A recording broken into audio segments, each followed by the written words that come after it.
ইরানে মার্কিন ইসরায়েলি যৌথ হামলায় প্রভাব সরাসরি পড়েছে বৈশ্বিক তেলের বাজারে। এই অবস্থায় আন্তর্জাতিক বাজারে হু হু করে বাড়ছে তেলের দাম। এই সংকট নিরসনে এবার বিশ্বের বিভিন্ন দেশকে যুদ্ধজাহাজ পাঠানোর আহ্বান জানান প্রেসিডেন্ট ট্রাম্প।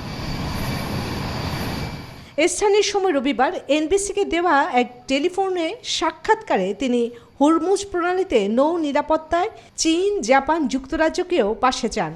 এ সময় ইরান যুদ্ধ বন্ধে চুক্তি করতে প্রস্তুত নন বলেও জানান মার্কিন প্রেসিডেন্ট।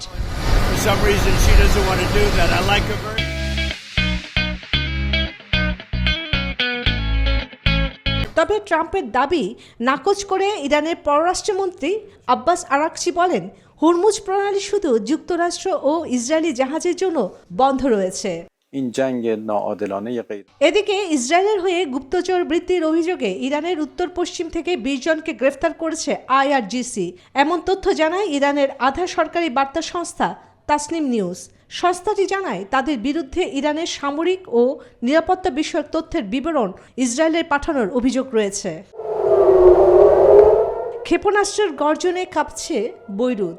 দুর্বল প্রতিরক্ষার ব্যবস্থার মুখে লুটিয়ে পড়ছে বেসামরিক প্রাণ।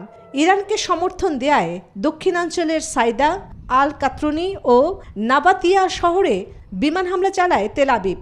ধ্বংস করে দেয় বহু সামরিক স্থাপনা। আগ্রাসন থেকে বাদ যায়নি জাতিসংঘ শান্তিরক্ষা মিশনের অবকাঠামো। একটি স্বাস্থ্যকেন্দ্র পরিণত হয়েছে ধ্বংসস্তূপে। প্রাণ গেছে চিকিৎসা কর্মী সহ অনেকের, যার তীব্র নিন্দা জানিয়েছে বিশ্ব স্বাস্থ্য সংস্থা। চন্দ্রা, নিউজ 24।